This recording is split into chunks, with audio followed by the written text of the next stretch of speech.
Hello, my name is Shantell Jones, and it is my pleasure to present to you my individualized portfolio in which I call Pathway to Advocacy, because each of the classes that will be presented has propelled me throughout my journey on fulfilling my desire on becoming a lawyer. I'll begin with Criminal Justice 1101, Introduction to Criminal Justice. This course has taught me that the enforcement of being obedient to the law by the police, the courts, and the correctional institutions is what defines our criminal justice system. I learned the procedures involved in arresting individuals for criminal acts from the stage of booking to the end of trial. The booking process is when the police establishes the suspect's true identity, and it's also when he is formally charged.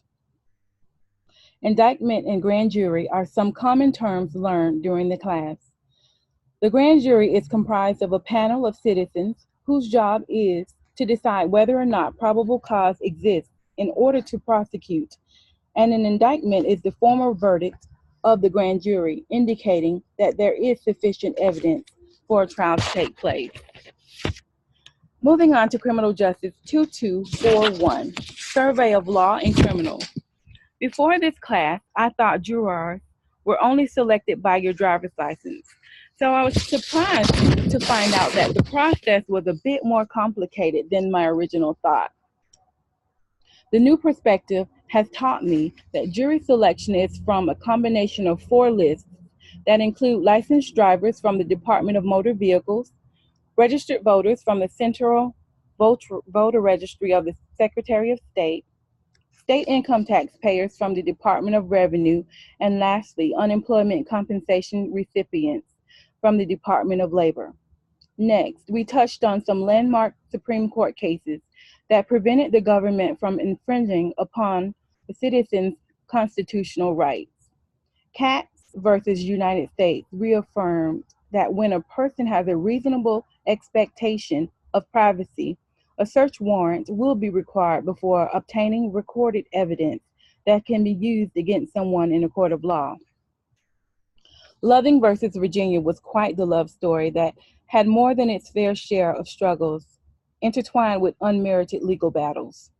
I did a research paper about the Lovings, and it was through this assignment that I learned the ugly truths about the anti-miscegenation law, which prohibits a mixture of the races, especially in marriage. The law stated that there were to be no cohabitation or sexual intercourse between a white person and a member of another race. This law was a last-ditch effort to keep state-sanctioned segregation from being a thing of the past. In Criminal Justice 4447, Current Issues, Legal System Operations, ways in which problems involving policing versus targeting minorities were discussed, and how this issue could be overcome in our society. One of the most effective ways decided was to mandate training designed to look beyond race and gender. It is a disservice to the oath that police officers swear by to allow stereotypical biases to cloud their judgment when policing communities. Also, when an officer abuses his power, they should not be permitted to hide behind their badge, because at that point, they are in violation of the law. On the deep-rooted issue of drug use in America and whether legalizing it or further criminalizing it would be better in terms of justice, well, the jury is still out on that one. But one thing is for sure, prescribing longer prison terms and increasing the severity of punishments for drug use has little to no effect. The clear and obvious choice would be to recommend drug treatment centers instead of over-exaggerated sentencing. Legal 4000, Seminar in Legal Studies, presented the question, how has law changed history? And in researching, I learned that the Supreme Court case of Marbury versus Madison first established the principle of judicial review in the United States, giving the courts the power to strike down laws, statutes, and some government actions that violate the U.S. Constitution.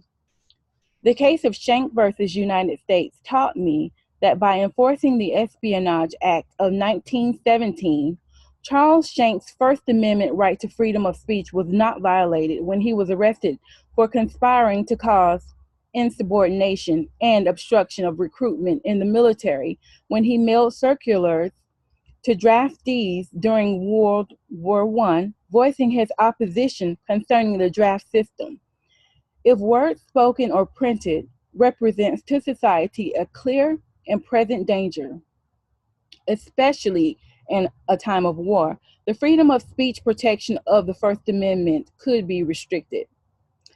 And in Brown versus Board of Education of Topeka, the main issue involving this case was motivated by whether or not denying an education to children attending public schools due to race alone was in violation of the 14th Amendment. The U.S. Supreme Court, in a unanimous decision, concluded that in the field of public education, the doctrine of separate but equal has no place, and that facilities are inherently unequal and violate the protections of the Equal Protection Clause. The significance of this case was that it marked a turning point in the history of race relations, impacting laws pertaining to segregation. The Political 3342 U.S. Government course focused predominantly on the judicial branch of government, but ultimately I learned so much about the legislative and the executive branches as well. The legislative branch contains the Senate and the House of Representatives, officially known as Congress. And although it is one of the three co-equal branches of government, it is the only part of government that has all legislative power vested in it to make or change laws. The executive branch makes sure that the laws of the United States are obeyed, and it is comprised of the president, the vice president, and his cabinet. The judicial branch is designed to be non-political and impartial and cannot change law even when the law is bad or when it will result in a ridiculous or unfair ruling, primarily because the job of the court is to interpret and enforce the laws that have already been established. The Constitution of the United States communicates how the government will oversee our nation.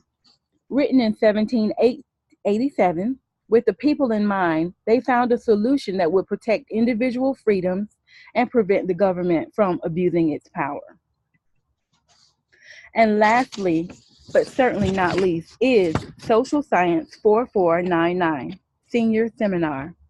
In this class, I had the great pleasure of learning about a giant crusader in the fight for basic rights for the marginalized people of today's society.